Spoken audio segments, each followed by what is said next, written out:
Hola, hola.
En un rato más vamos a empezar.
Solicitamos la presencia de los presentadores en el escenario para abrir el acto.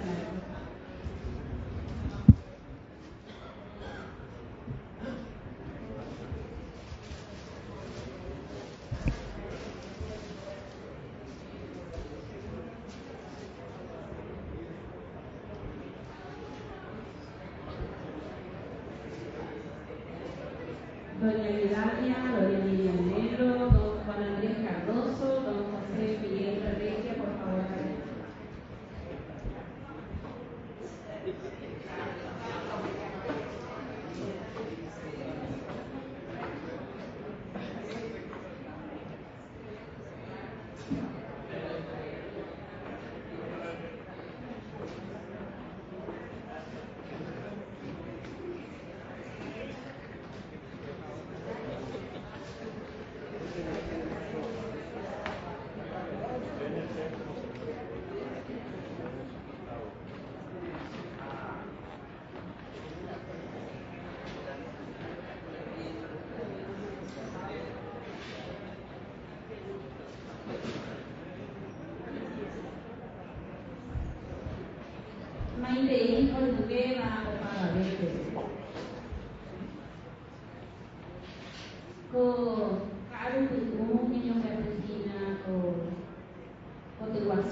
Miriam de Caraí, José Miguel Verdeja, Guaratucacoa, la gestión La Fuente, conlleva Mina, Marca La Fuente, Elia Cocuere, Omonaya, Ministerio de Educación y Ciencia. El motivo que nos convoca esta tardecita, esta tarde-noche, es compartir un momento privilegiado de poder escuchar de boca del autor y los presentadores el contenido de un material que justamente se lanza a los 6 meses del fallecimiento de nuestra querida Marta La Fuente. En un día como hoy, hace 6 meses, recibíamos una de las noticias más tristes que podíamos recibir las personas que trabajamos con ella en su entorno, las personas que la conocimos en distintos aspectos de su vida, todos ustedes que están aquí la conocieron y a todos por igual impactó la noticia recibida. En 6 meses no se sobrepone nadie de un golpe más fuerte. Sin embargo, el poder creador para dar proceso al duelo también tiene un valor inmenso.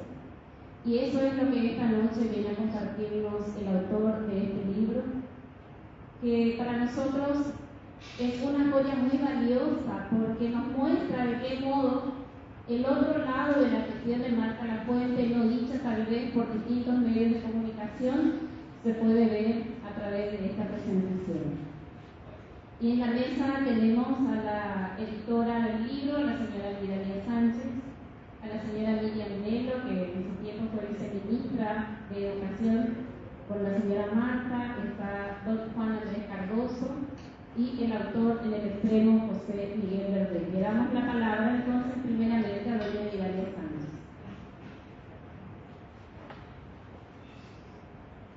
Señoras y señores, muy buenas noches. El 2 de junio de 2022, hace exactamente 6 meses, fallecía Marta La Fuente, insigne personalidad que dio mucho de sí a la educación en nuestro país. Brillante, íntegra y respetada, dejó su claro ejemplo de idoneidad profesional durante su labor de ministra en el entonces todavía Ministerio de Educación y Cultura, desde el 15 de agosto de 2013 hasta el 5 de mayo de 2016, en que dejó la cartera de Estado ante el acoso de sectores intolerantes, hasta en su renuncia demostró dignidad. El mejor homenaje que le podemos rendir es recordar su trayectoria profesional e intelectual y su labor ministerial para que ilumine el camino de la educación paraguaya, hoy tan acosada por fuerzas sectarias. Por ello este libro, La Gestión La Fuente, del profesor José Miguel Verdeja, otro intelectual que nos honra con sus conocimientos. Para Servilido es un verdadero honor presentar esta obra que instala en letras definitivas la memoria de la querida Marta, a quien tuve la satisfacción de conocer y a quien llegué a apreciar por los entrañables valores humanos que la distinguieron. Me emociona recordar la calidez y la calidad humana de Marta La Fuente, expresadas tan vivamente en nuestros gratos momentos compartidos. Gracias, profesor Verdeja, y también a vos, Marta, en el grato lugar que ocupás en la eternidad. Muchas gracias.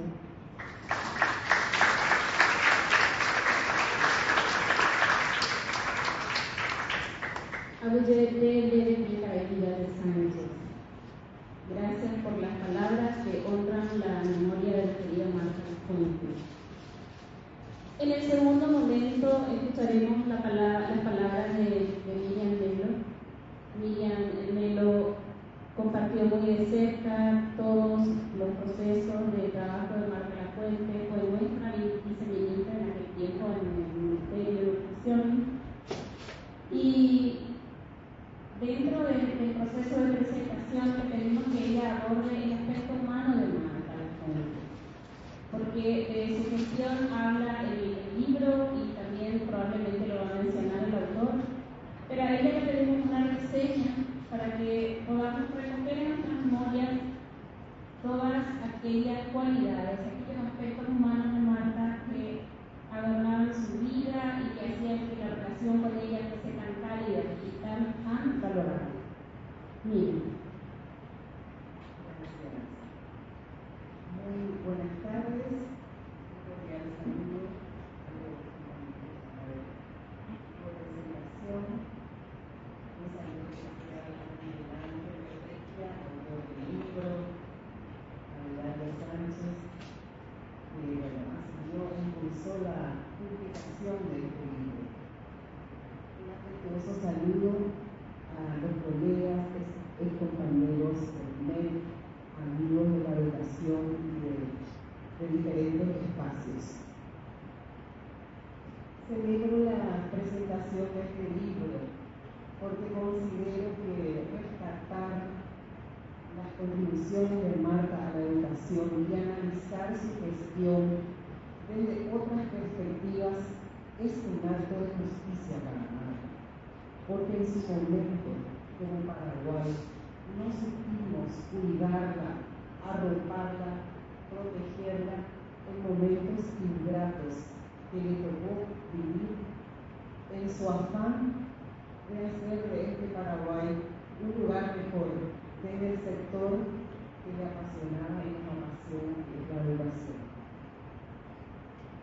Quisiera destacar algunas virtudes de Marta que marcaron y definieron su estilo de conducir la educación.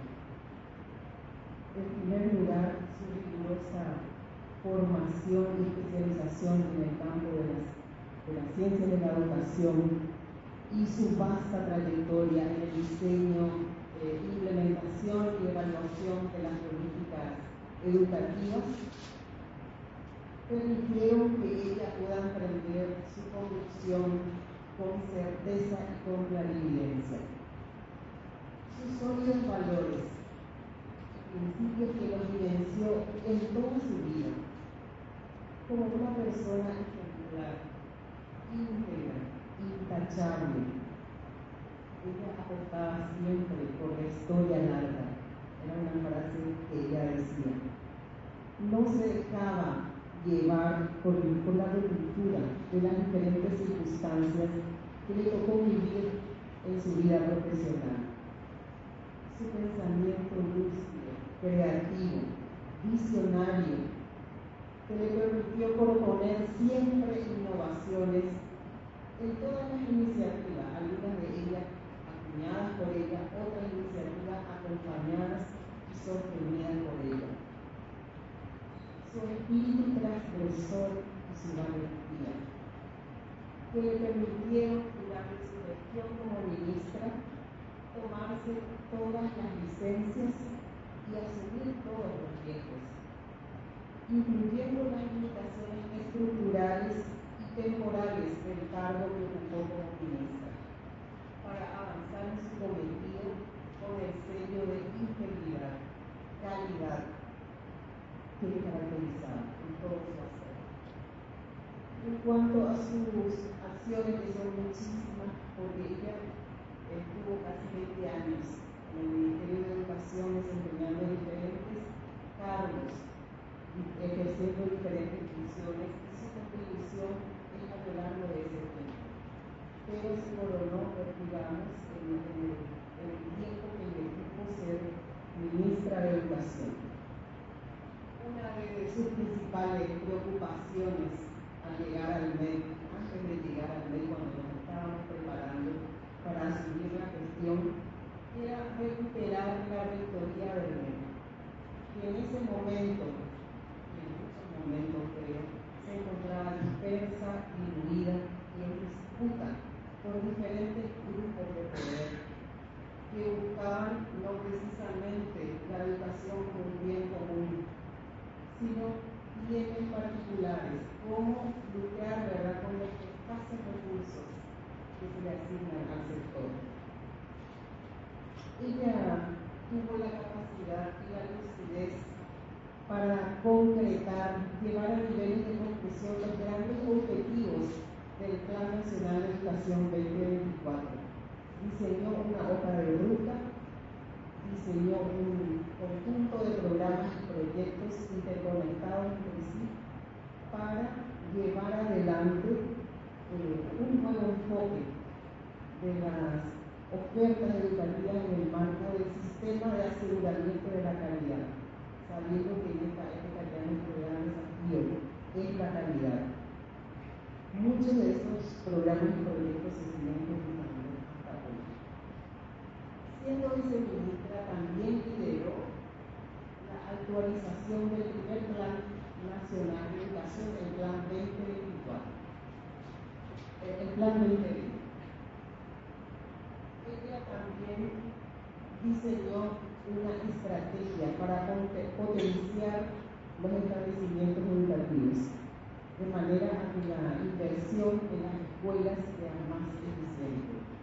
Con este estudio realizado durante su gestión, se propuso el fortalecimiento de más de 5.000 establecimientos educativos y la readecuación y reconversión de casi 2.000 instituciones en otros espacios públicos conforme a los requerimientos y expectativas de la comunidad.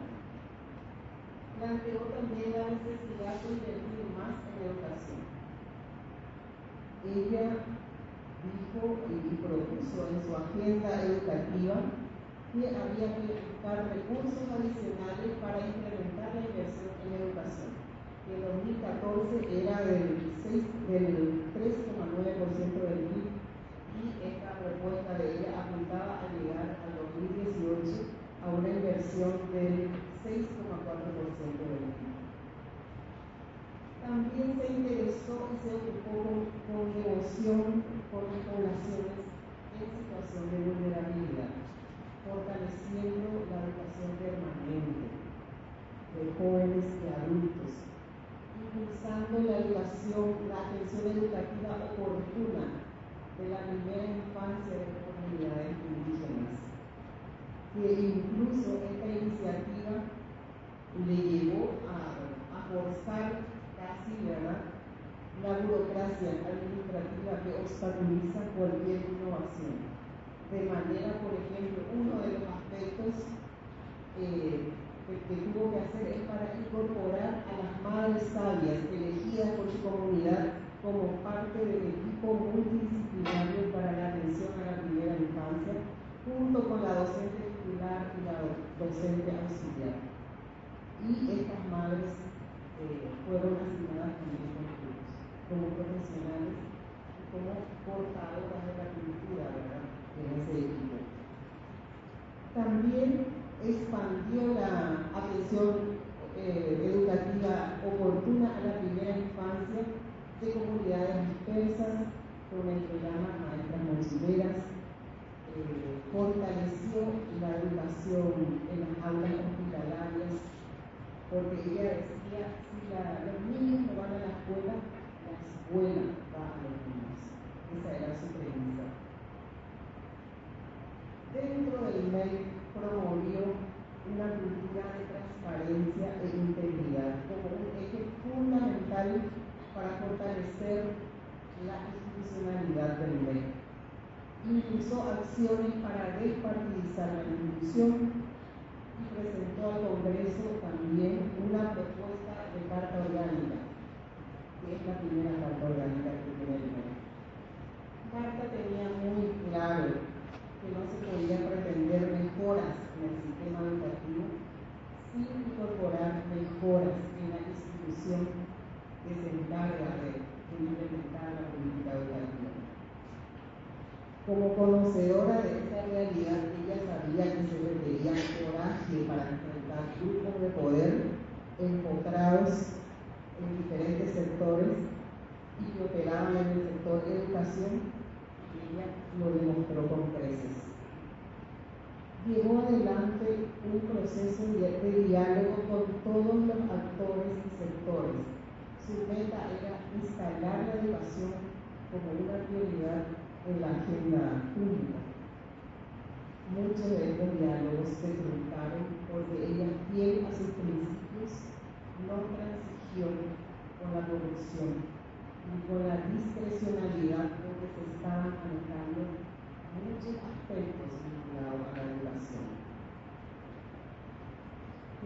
ministra entendió que no era posible generar cambios profundos sin abrir todos los frentes, que es una de las críticas que le hacen.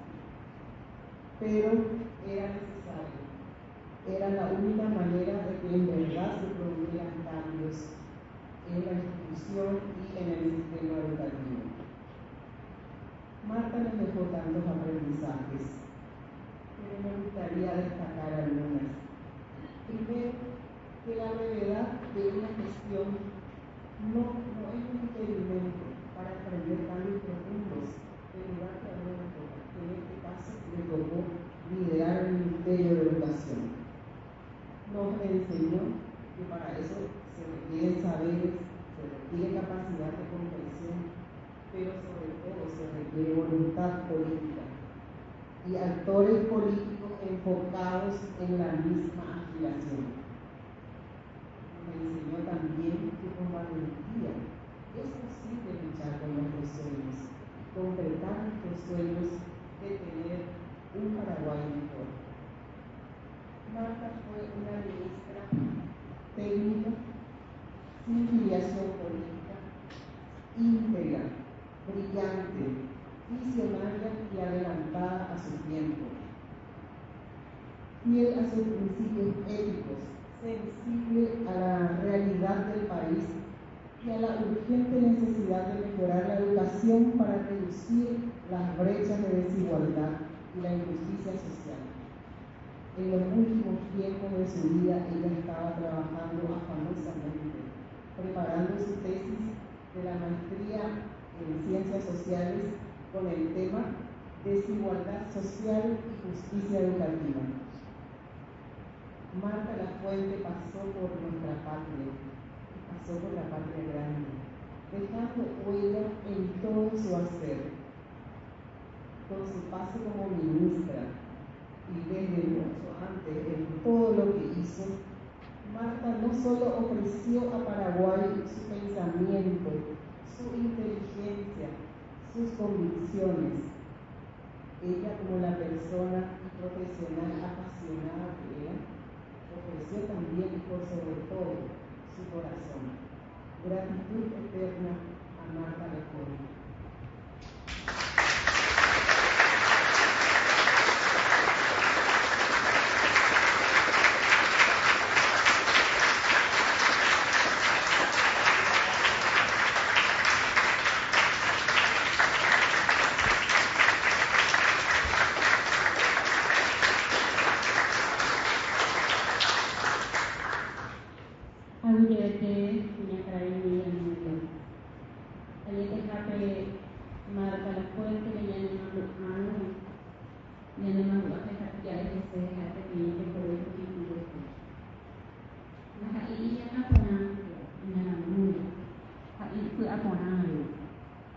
Las cualidades que le adornaron a Marta no solamente tienen que ver con su sabiduría profunda, su dedicación, su rigor científico que guió los caminos que ella supo liderar en el proceso educativo, sino su excelencia como persona, como un gran ser humano. Y doy como ejemplo una de las enseñanzas que había dejado a su equipo en los primeros tiempos de inicio. Ella nos había dicho que en el afán de hacer bien las cosas a veces uno puede equivocarse. Y nos miró muy de frente y nos dijo: miren, tienen la confianza total de contarme cuando se equivoquen. Quiero ser la primera en saberlo. No quiero que me oculten, no quiero que tengan miedo, somos equipo y todo se podrá solucionar, pero tengo que saberlo. Entonces la confianza de tener una jefa que es una compañera te da otro tipo de seguridad en el trabajo. Ese tipo de aprendizaje fuimos construyendo a lo largo del trabajo con él. Cuando nieta ñandé, caray Juan Andrés Cardoso. Caray Juan Andrés Cardoso, que tiene caray Arandúrina de un intelectual de nuestro medio, don Juan Andrés Cardoso, que me impactó con el escrito que dejó cuando supo de la partida de Marta Lafuente. Y creo que es una de las personas más indicadas para hablarnos del contenido del libro, así que le invitamos a tomar uso de la palabra don Juan Andrés. Paro porque, en primer lugar, la presencia de todos ustedes refiere. Acercar un poco más, nomás.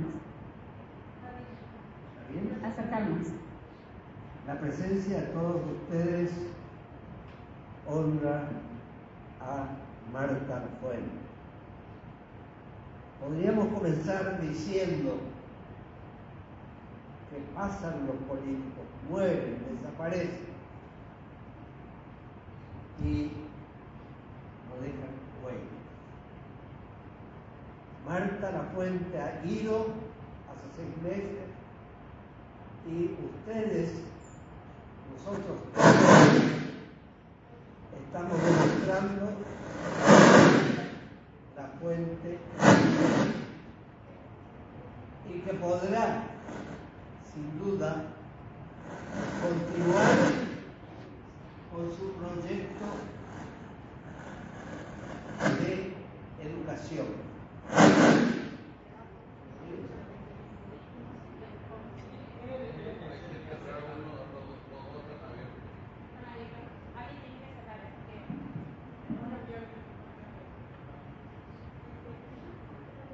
¿Será? Bueno, perdón. La presencia de ustedes, la calidad de cada uno de quienes están presentes aquí, demuestra que la vida y el trabajo de Marta Lafuente va a continuar, está presente, porque quiero nombrar a cada uno de ustedes y son referentes de la cultura paraguaya que tenemos. Más aún, referentes de la posibilidad efectiva de un Paraguay diferente, de que el cambio es posible.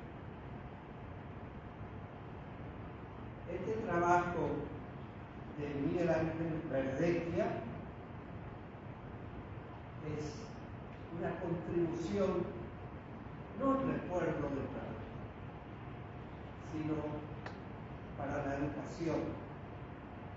Para la educación que necesitamos poner en marcha, que inició Marta Lafuente, pero que por los conceptos que están allí, incluyendo los principios rectores,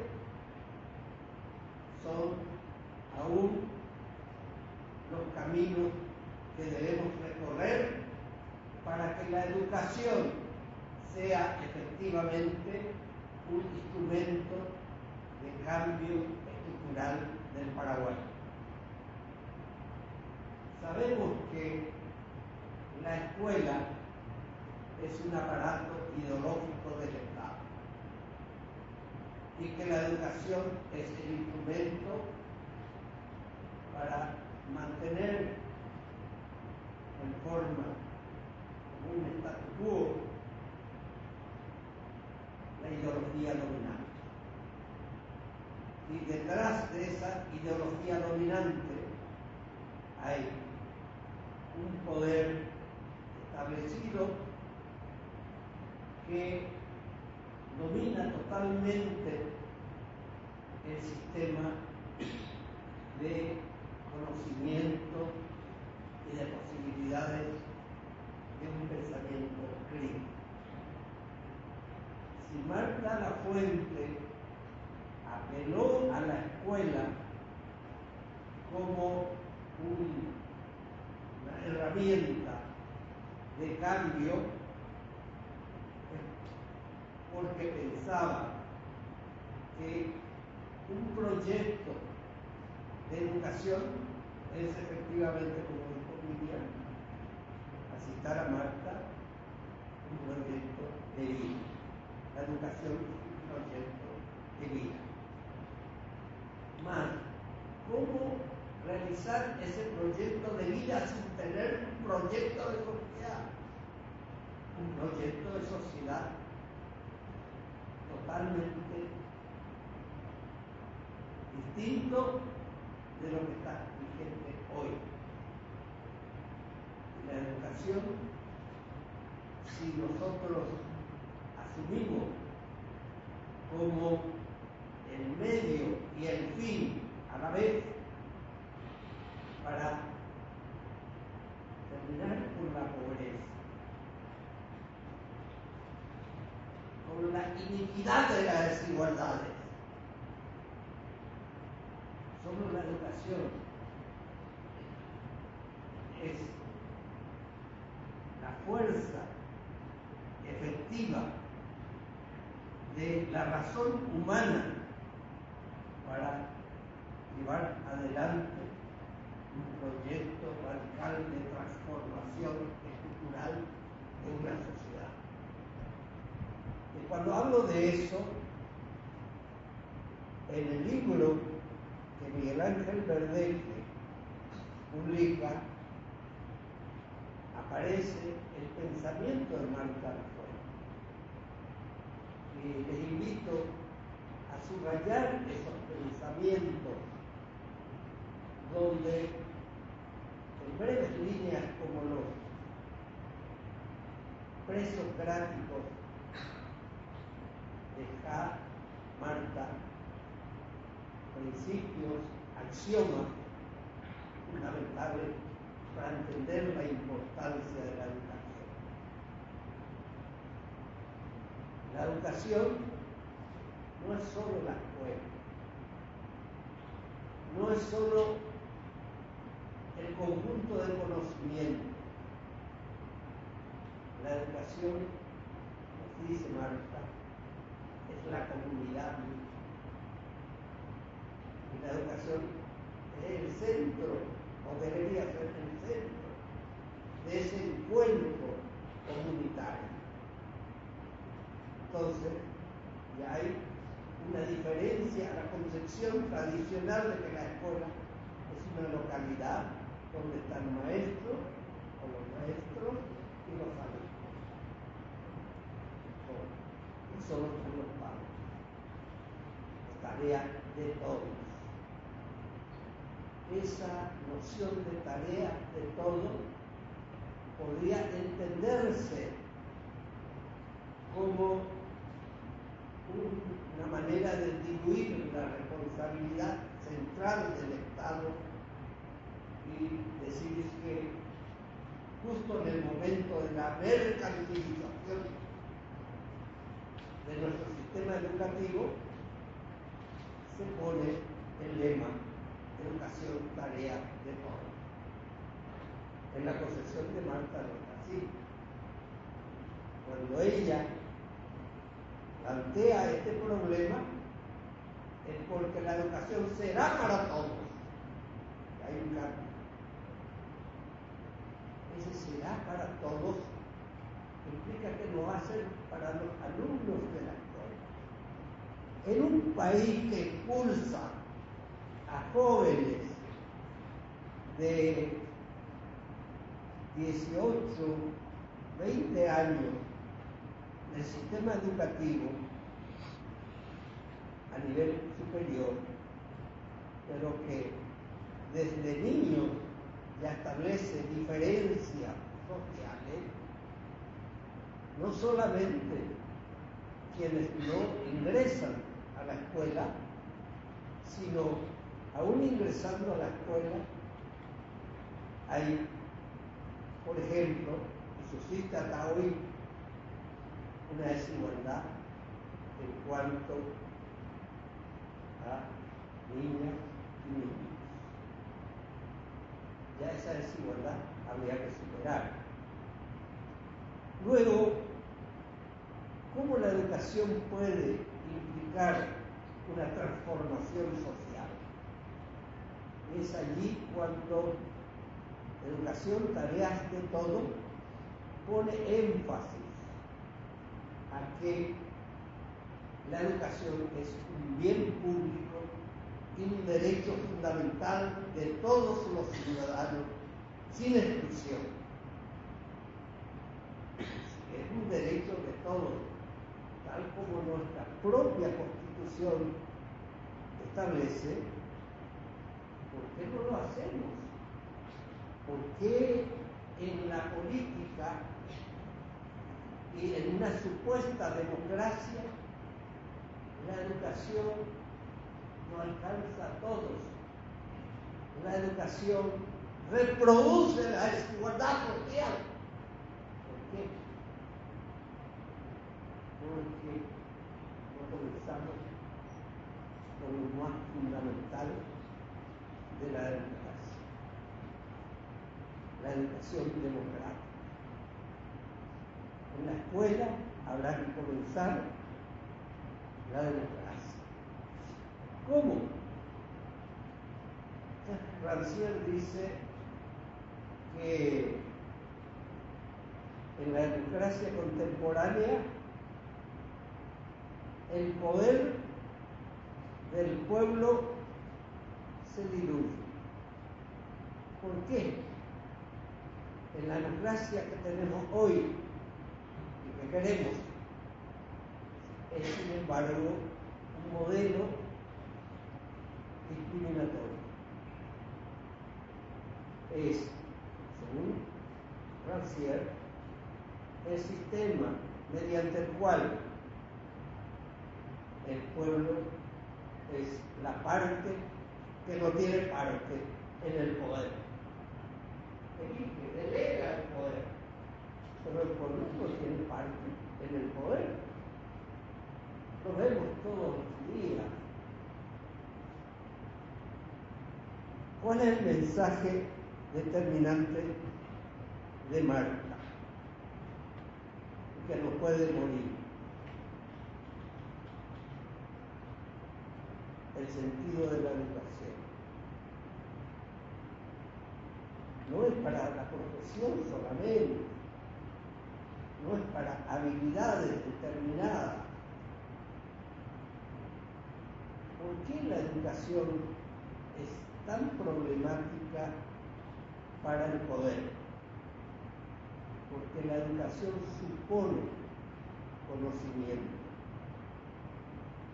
Y conocimiento implica desbrozar todo lo que impide ver el ingreso de la luz en la caverna de nuestros pueblos, tal como Platón señalaba, y la sombra impide ver la realidad. La sombra no quiere y quiere seguir ocultando las verdades. Y las verdades no son más que los enunciados que coinciden con la realidad. Entonces, conocimiento. El conocimiento no se puede producir solo a través de una investigación constante, permanente, que dure. La educación va a llegar a la verdad por el camino del pensamiento crítico. Y ese pensamiento crítico es lo que le hace temer a quienes detentan el poder en las sociedades y sobre todo en un país donde gobierna la mediocridad. Entonces, educación para el conocimiento, educación para el pensamiento crítico. ¿Con qué finalidad? Para la eudemonía.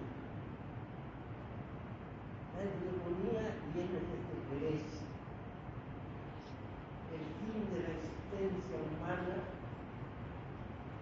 es encontrarse a sí mismo, autorrealizarse, y esa autorrealización requiere una palabra muy extendida, la felicidad, que no es simplemente placer, sino la manera de tener en realidad autonomía humana. Autonomía humana. Yo no soy un funcionario del Estado, yo no soy un obrero de una empresa, yo no soy un policía del Estado. La autonomía significa ser persona y absolutamente persona como unidad. Una persona implica la totalidad del ser que no se enajena. Mi trabajo no es solamente la fuerza de producción, no es para mercantilizar después, producir plusvalía. Mi trabajo es para que yo y quienes están conmigo puedan disfrutar de una cosa fundamental, la emancipación humana, palabra clave en toda la historia de la humanidad. ¿Quién no quiere estar emancipado? Cuando se habla de políticas de género, de ahí el problema. ¿Cómo emancipar a las mujeres de la solución, de la discriminación, del poder? Y, sin embargo, hablamos del derecho a la igualdad, enunciado que se pierde en el entorno. La educación debe servir para concretar efectivamente ese derecho que Marta Lafuente y Miguel Ángel Berretia tienen en este libro y nos recuerda que es una tarea de todos nosotros. No estamos en el Estado liberal, no estamos para defender el Estado de derecho. Estamos, sí, con la Constitución de 1992 para hacer posible el Estado social de derecho. Para eso tiene que servir nuestra educación. Porque hay un elemento más que marca incorpora. UNESCO dice: educar para aprender a ser, para aprender a pensar, para aprender a hacer las cosas y para aprender a vivir solidariamente. Y Marta, no sé si ha leído el libro de Rantley, Juntos Vivir. Eso significa educar. Y entonces la educación también debe enseñarnos para vivir juntos, en armonía, en paz, pero sobre todo enalteciendo la cultura, la creatividad, el arte, la imaginación creadora. Entonces, habla de una visión completa del ser humano en proceso de reto para la realización histórica. Creo que merece que leamos este libro y llevemos, por ejemplo, a Villarrica. Tenemos que llevar ahí un pabellón. Llevemos Encarnación, llevemos a todos los pueblos de nuestro país que pueda ser objeto de reflexión. Entonces, Marta estará así con nosotros, presente, y dará una nueva lección. Que el ser humano no es finito. El ser humano puede, cuando pone su talento y lleva a la práctica su inteligencia, es un ser histórico. Y como somos seres transhistóricos, en la medida de nuestras posibilidades, este libro puede sobrevivir y hacer posible los ideales de Marta, que estoy seguro son ideales que todos nosotros compartimos y podemos abrazar profundamente con nuestra inteligencia y decir: aquí Marta ha dejado el deber que todos nosotros tenemos como desafío para que nada siga siendo igual. Que nada siga siendo igual. Y esa idea es fundamental para que Marta no haya vivido, para dejarnos lecciones para el futuro. Así que, con Marta digo, el futuro puede ser nuestro si pensamos que la educación tiene como finalidad la emancipación total del ser humano. Muchas gracias.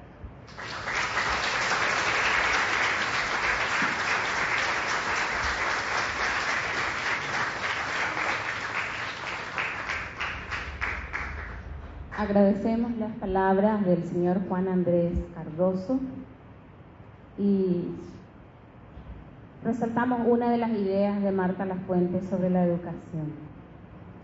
Ella decía que una sociedad no puede pensarse en términos de futuro sin ocuparse de la agenda central que es la educación. Este pensamiento y otros más están en este libro. Y yo creo que en este momento, después de la cátedra que nos dio el señor Juan Andrés Cardoso, pienso que si Marta nos estuviera mirando de algún lado estaría muy contenta porque le gustaba mucho reflexionar sobre temas de educación. Con el carisma que ella tenía, había una conjunción perfecta entre el rigor absoluto en el pensamiento, pero también el afecto y la capacidad de hacernos reír cuando ella estaba hablando. Entonces era un aprendizaje que daba gusto porque no solamente había ciencia, sino también había calidez humana. Escuchemos ahora entonces las palabras del autor del libro, el señor José Miguel Berbequia, a ver qué nos cuenta sobre Oñembouse y Bocaray.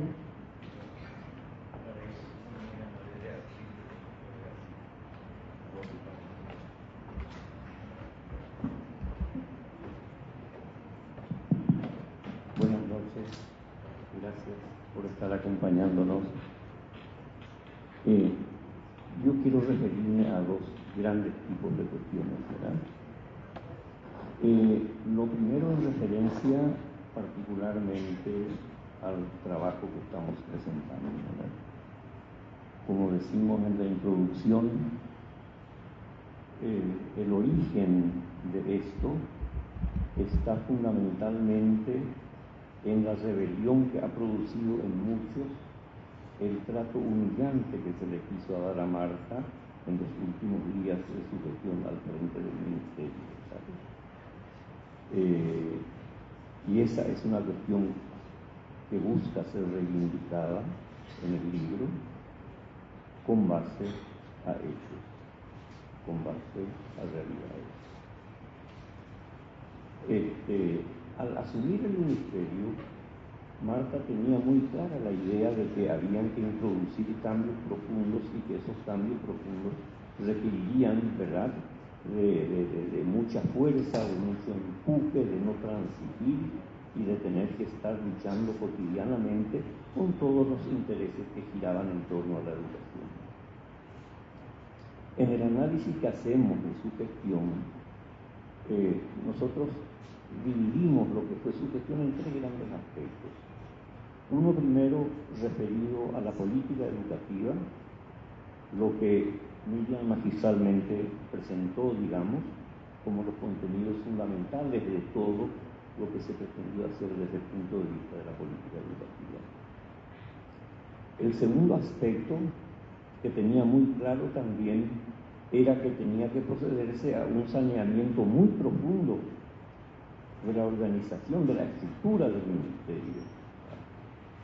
Y eso requería una cirugía mayor.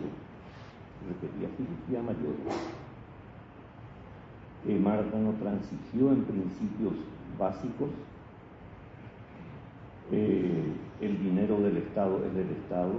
Nadie puede apropiarse del dinero del Estado indebidamente. El Estado no tiene por qué pagar a personas que han entrado en paracaídas en la administración pública por méritos partidarios. Los recursos que ingresan al ministerio son del Estado, son del ministerio, ¿verdad? Las licencias sindicales, otra cuestión que creó mucho resquemor al interior del ministerio. Bueno, se tuvieron que establecer nuevas reglas de juego, ¿verdad? Y eso está ahí con algunos detalles en el libro. Pero el tercer aspecto, y tal vez el más importante, se relaciona, es decir, tiene que ver con las relaciones que Marta tuvo que establecer con los diferentes actores del proceso educativo o involucrados de alguna manera en ese proceso educativo. En primer lugar, implica crear un nuevo sistema de relaciones con el mundo de la política partidaria, ¿verdad? La política partidaria es para la calle y la política educativa es para el ministerio. Entonces eso le llevó a tomar decisiones que han molestado profundamente a todo lo que se conoce vulgarmente como la clase política. La clase política se ha enojado mucho con Marta. ¿Por qué? Porque ha sido una persona que no ha cedido a los reclamos o a los requerimientos de los que venían con carpeta bajo el brazo buscando colocar a sus punteros, buscando colocar a sus seguidores, ¿verdad? Tuvo relaciones forzadas, fricciones con los dirigentes sindicales de los docentes, ¿verdad? Tomó medidas impensadas en este país hasta ese momento, como el hecho de tener que descontar salarios a todos los que dejaron de trabajar durante una huelga ilegal, a pesar de que se le había recomendado que no hiciera eso por las consecuencias que tendría. Pero Marta no transigió, Marta era muy dura con sus principios. Era una persona que no la iba a detener nadie ni nada en hacer todo aquello que consideraba que era lo correcto para cada caso, ¿verdad? Había una clase sindical que están probablemente por jubilarse como sindicalistas antes que como maestros, ¿verdad? También cortó las alas por ese lado, ¿verdad? Desaparecieron prácticamente las licencias sindicales, que había, no sé, unos 130 sindicalistas con licencias sindicales, ¿verdad? Que era cobrar del Estado sin hacer su trabajo de docente. Es decir, hubieron situaciones así de fricción, de conflictos, ¿verdad? Que le ganó también le ganó también el rechazo y generó el malestar, digamos, de todo ese sector. Y a los políticos se les suman los dirigentes sindicales, ¿verdad? Enojados todos. Y los proveedores, ¿por qué no? Los proveedores asociados o vinculados a políticos que ganaban licitaciones a la medida, ¿verdad? El primer año de su gestión, Marta, con menos dinero que el año anterior, ¿verdad? Logró, no sé, comprar 6 millones de cuadernos más y dejó sobrando en caja más de $1.600.000 que anteriormente también se gastaba en no se sabe qué. Entonces ese dinero que le permitió comprar más cuadernos y ese dinero remanente que dejó, antes no existía, pero existía sí, ¿verdad? Pero no iba para los cuadernos ni para los útiles escolares, ¿verdad? Otro campo de conflictos, los proveedores de servicios, de bienes y servicios al Estado. Y con los estudiantes también. Los estudiantes empeñados en algunas reivindicaciones que creían que eran las reivindicaciones de la educación paraguaya y estaba, digamos, limitándose a cuestiones periféricas. La gran batalla por la educación se estaba librando adentro del ministerio. La gran batalla estaba en el reordenamiento institucional del ministerio y no en el boleto estudiantil o en la merienda que llegue a todos. Es cierto, son reivindicaciones muy legítimas, ¿verdad? Pero el problema central de la educación no estaban en esos elementos que movilizaban a la gente. Entonces, hasta uno llega a pensar, ¿realmente estábamos queriendo cambios en la educación o habían otro tipo de motivaciones que estaban generando cierto tipo de actitudes o de comportamientos? Con esto lo que quiero decir es que todo el proceso de la gestión de Marta ha sido un proceso que fue marcado por el conflicto. Y eso no es extraño, porque cualquier proceso de cambio genera forzosamente conflicto. ¿Por qué? Porque es desmantelar lo viejo para instaurar lo nuevo. Y eso significa que muchos perderán probablemente privilegios y, bueno, tendrán que ajustarse a nuevas condiciones, a nuevas reglas de juego. Mucha gente le ha criticado a Marta por su falta de cintura política para manejar los temas de educación. Le han criticado por su poca capacidad para establecer relaciones armoniosas con los actores del proceso educativo. Marta no buscaba congraciarse con nadie. Para Marta no existía cintura política, porque cintura política era caer simplemente en una suerte de gatopardismo. Vamos a cambiar para no cambiar. Y eso estaba muy lejos de lo que ella pensaba y de lo que ella pretendía hacer. Marta tenía muy claras las ideas. Elio Vera, gran amigo de infancia de toda la vida, con su hueso perdido le decía, con relación a su hueso perdido le decía, estimado, le digo, el hueso perdido de los paraguayos es el hueso que articula el pensamiento con la acción. Y ese hueso Marta no lo tenía perdido, lo tenía muy claro. Por eso, para todos los que la conocieron en su gestión, fundamentalmente, saber lo que pensaba Marta era lo que iba a ocurrir en los hechos. ¿Verdad? Y eso fue así, siempre fue así. Posteriormente ocurrieron otros fenómenos, cambios en el proceso político, cambiaron las reglas de juego y se vio acorralada. ¿Por qué? Por todos aquellos que fueron damnificados en alguna medida por todo lo que había hecho en materia de su relacionamiento con los políticos, con los dirigentes gremiales, con los proveedores, etc. Le pasaron la factura, y provocaron su renuncia. porque también ya perdió el apoyo político, porque el apoyo político que tenía estaba en otras aventuras en ese momento. Después de los 2 años de su gestión, se sintió muy claramente decrecer ese respaldo que tuvo irrestricto, ¿verdad?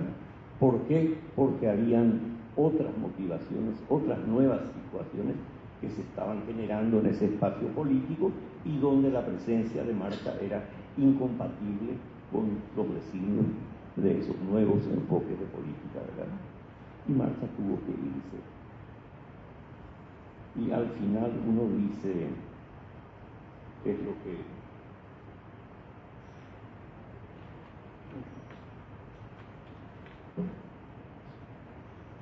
uno se pregunta?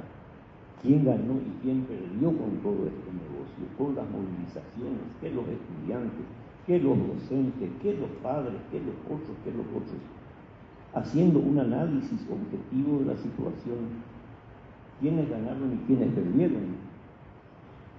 Lo que sí podemos decir es que estamos seguros que ganaron los políticos, porque volvieron a tener la discrecionalidad para manejar el ministerio a su antojo. ¿verdad? Las primeras medidas posteriores a Marta fue arrinconar a todo el equipo técnico que generó para llevar adelante un proceso realmente de transformación educativa, porque eran incompatibles con las nuevas líneas trazadas. ¿verdad? Y ganaron los políticos, porque volvieron a meter la mano. Ganaron los dirigentes estudiantes, los dirigentes gremiales, de los docentes, porque sus liberalidades que fueron cortadas volvieron a emerger como cuota de poder. Y los empresarios felices, los proveedores, porque retornaba el tiempo de la plata dulce, ¿no? Felices de la vida. ¿Y quiénes perdieron? Y es lo que digo, no perdió Marta ni su equipo, perdieron los estudiantes, ¿Por qué? Porque se les ha robado la posibilidad de que se produzcan cambios que puedan expresarse en mejoras en la calidad de la enseñanza, cambios en las condiciones bajo las cuales se desarrolla el proceso de enseñanza y aprendizaje. Eso perdieron. Perdió la sociedad. ¿Por qué? Porque prescindió de un camino que le podía llevar a salir de la chatura, de la mediocridad. Preferimos volver a lo de antes. Ya Aco Perimaguaresa, lo aleñan Guaireí, y el establishment ganó, no pudo contra el statu quo. Entonces, ¿por qué yo digo los límites del proceso de transformación educativa? Porque es ahí, en ese factor de tipo político, donde está la clave de todo lo que ocurre o no ocurre en la educación. Ese sesudo diagnóstico de la transformación educativa hechos por superexpertos de la Columbia de Nueva York o de la Pontificia Católica de Chile, está bien, vinieron a repetir exactamente todo lo que nuestros investigadores nos dijeron y se olvidaron de lo central, se olvidaron de la influencia de la política partidaria en la educación como un factor determinante que tiene que ser considerado en el momento en que pensemos en transformar la educación. Sin eso estamos hablando de hojarascas, ¿verdad? Más todavía en este momento donde se inventó un fantoche, donde estamos peleando supuestamente contra ciertos enemigos que no existen, ¿verdad? Bueno, entonces, esto es lo primero que quería decirles, ¿verdad? Que con este trabajo lo que queremos es poner de manifiesto, poner de resalto qué es lo que ha ocurrido dentro de la casa para entender realmente lo que pasó. Marta quedó como ña descuento y quedó como cocido de oro, es como cocido de oro. Y saben ustedes lo de descuento, es cumplir la ley, ¿verdad? Le dan un mote negativo porque cumple la ley. La ley dice que el que trabaja no cobra, ¿verdad? Así de simple. Y bueno, así las cosas.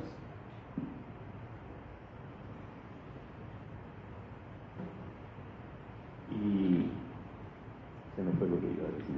Discúlpenme. Bueno, pero de cualquier manera, a donde quiero llegar a eso, ¿verdad? La hojarasca ha nublado el entendimiento de la gente y le ha impedido ver la gran batalla que se estaba desarrollando en otros campos. Y en esto también hay mucha responsabilidad de aquellos que actuaron como asesores de estas organizaciones estudiantiles que no les han permitido dimensionar adecuadamente cuál era el contexto en el que se estaban moviendo. Si nosotros juzgamos los hechos, ¿verdad? Si nosotros evaluamos los hechos, la triste conclusión a la que llegamos es que las movilizaciones estudiantiles que acabaron, digamos, con la renuncia de Marta, no fue sino una contribución para restaurar el viejo establishment que Marta estaba queriendo destruir. Esa es la conclusión. Lamentable, pero esa es la conclusión. Los datos lo muestran, hay evidencias. No estamos hablando de fantasmas, de fantoches. Estamos hablando de hechos concretos, de hechos reales, ¿verdad? Bueno, esa es mi primera parte. Creo que me estoy extendiendo demasiado. Lo otro que quería decirles, y lo tengo escrito, y voy a leerlo, ya no es largo como... Ya no es larga como la cháchara anterior. Y en mis reflexiones finales lo que digo es lo siguiente. Los nuestros son días de una sociedad que está atrapada en los tentáculos de las redes sociales, que nutren y son alentadas por la prensa cuando los escándalos generan oportunidades de negocio. ¿La verdad importa a alguien la verdad? Esa es la pregunta. ¿Importa a alguien la verdad? En la civilización del espectáculo de la que nos habla Vargas Llosa, no importa que la verdad sea verdad o que la historia sea historia. ¿Por qué? Por lo efímeras que son hoy en día. En nuestras vidas son apenas un fogonazo. Ellas no duran más allá que un fogonazo del flash de algún noticiero o de la tapa de algún diario. Al día siguiente dejó de ser historia, al día siguiente dejó de ser verdad. Ya no interesa a nadie. Pero deja sus secuelas, deja sus secuelas. Todo se ha banalizado, todo se ha banalizado. El pensamiento y la acción se bifurcan y operan al ritmo alienante que impone la farándula, donde muchos analfabetos funcionales opinan con grandilocuencia sobre cualquier tema como si supieran de lo que están hablando. Pero eso no es lo peor, hay algo peor y mucho más grave, y que es lo que verdaderamente duele y aterra en cierto modo, y es el silencio de aquellos que, cargados de sabiduría, con la solvencia de sus palabras y sus testimonios, renuncian a poner las cosas en su lugar. Esa es una cuestión gravísima para nuestra sociedad. Los pensadores, los académicos o los intelectuales parece que han renunciado a su función esclarecedora en la construcción del pensamiento y en la percepción del mundo social, arrinconados por el temor a hacer el ridículo en ese mundo de espectáculos, atrapados por la farándula y los opinólogos, o por estar aprisionados en el oportunismo, o por el temor a ser ridiculizados en tapas de diarios, o por el miedo a pasar al index nominorum prohibitorum. Esta es una expresión que yo inventé del index librorum prohibitorum, ¿verdad? Bueno, que tiene que ver con que el índice de los nombres prohibidos que algunos medios utilizan entre los que sospechan que deben ser excluidos de cualquier tipo de consideración. Y yo creo que estoy incluido en ese índice. Ayer ni hoy no apareció ni en ABC, ni en Última Hora, ni en La Nación, ninguna referencia al lanzamiento del libro de Marta. Y eso yo tengo casi la certeza de que no es casual. ¿Por qué? Porque a todos estos periódicos me meto también como opinólogo y me paso fustigándolos todos los días, ¿verdad? Que es uno de mis vicios, en cierto modo, ¿verdad? Bueno, entonces, por temor a estar en ese índice, la gente no habla.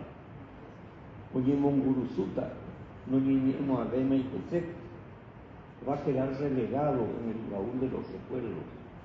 Y eso es un temor, ¿verdad? Como nos decimos. Y con todo esto, no solamente renuncian a su función interlocutora, ¿verdad?,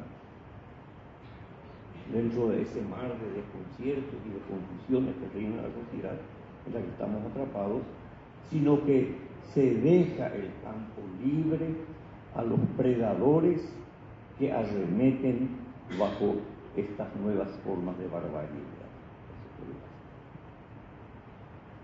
Y cuando emerge una tímida voz con pretensiones de racionalidad en este mundo de irracionalidades, esta es pronunciada después de que haya pasado la tempestad, casi nunca durante el fragor de la tormenta. Ese es el mea culpa que hace Walter Biederman, que está incluido como uno de los testimonios en este libro y que creo que describe muy claramente, ¿verdad?, la cierta hipocresía que existe, ¿verdad?, en determinados tipos de sectores. Mirando hoy uno de esos bochornosos espectáculos instalados por algunos fundamentalistas, me duele confesar que tengo casi la certeza que después de que pase el show montado sobre la llamada transformación educativa, muchos psicólogos y médicos harán escuchar su voz sobre los problemas de género. Así como los antropólogos nos esclarecerán sobre los alcances de la interculturalidad, y los sociólogos, economistas, abogados y politólogos presentarán sus reflexiones sobre la exclusión social y el enfoque de derechos en la política pública. Pero después. Este es el contexto en que nace este libro, cuya principal pretensión es ser una tímida voz que se levanta ante la humillación a la que quisieron someter a Marta hacia el final de su gestión, y a los que atinadamente nuestro amigo Gustavo Laterza ha dado en llamar el fusilamiento mediático.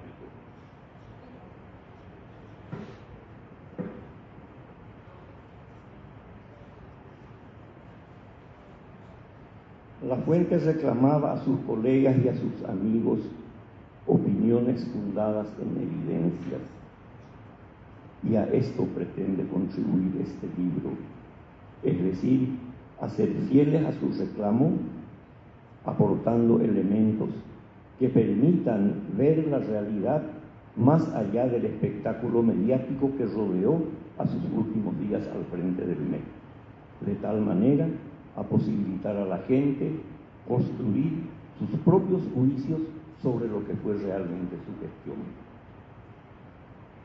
Dicho esto, no me resta sino expresar mis agradecimientos a todos los que hoy nos acompañan, en las personas de Miriam, de Vidalia, de Mirta, que está ausente, María Gloria, de Alicia y Víctor Jacinto, también ausente, con quienes dimos nacimiento y contribuimos a la concreción de la idea de este testimonio a la inolvidable Marta. Y desde luego al querido amigo Juan Andrés por su generosa presentación del libro.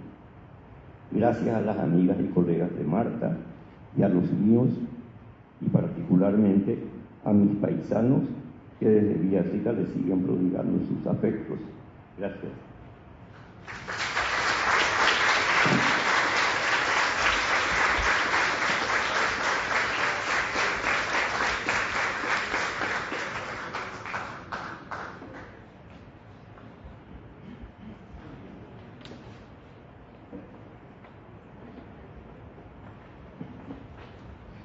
Aguilletaitemante Caray José Miguel Verdequia. Vamos cerrando esta presentación de esta noche y para darle un cierre les invitamos a hacer firmar los libros al autor. Hay un lugarcito preparado en el fondo hacia el frente y también un brindis, a compartir un brindis con los invitados. Muy agradecida con la presencia de todos ustedes. Sentimos el afecto y el calor que acompaña esta presentación, así es que despedimos a nuestros invitados aquí presentes y nos sumamos ya entonces a la siguiente fase. Muchísimas gracias.